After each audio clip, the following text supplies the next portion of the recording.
నమస్కారం NSTV news కి స్వాగతం। నా పేరు సంధ్య। ముందుగా వార్తల్లోని ముఖ్యాంశాలు। చామకూర మల్లారెడ్డి మాజీ మంత్రివర్యులు మేడ్చల్ నియోజకవర్గం శాసనసభ్యులు కంటోన్మెంట్ నియోజకవర్గం బోయినపల్లిలోని ఎస్టీ పీటీ స్కూల్లో ఓటు హక్కును వినియోగించుకోవడం జరిగింది।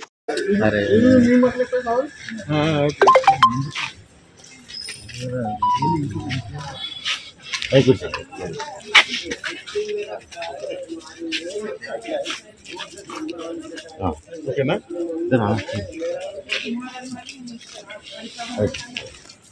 అరే ఇంటి ముందు సార్ రైట్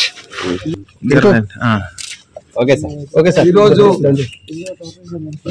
మన ఎంపీ ఎలక్షన్స్ జరుగుతున్నాయి। అదే మాదిరిగా కంటోన్మెంట్లో మన ఎమ్మెల్యే బై ఎలక్షన్స్ కూడా జరుగుతున్నాయి। అందరం కూడా మన ఓటు హక్కు ఉపయోగించుకొని మంచి నాయకుని మంచి లీడర్ను ఎన్నుకోవాలని కోరుకుంటున్నాం। అందరికి కూడా నమస్కారం।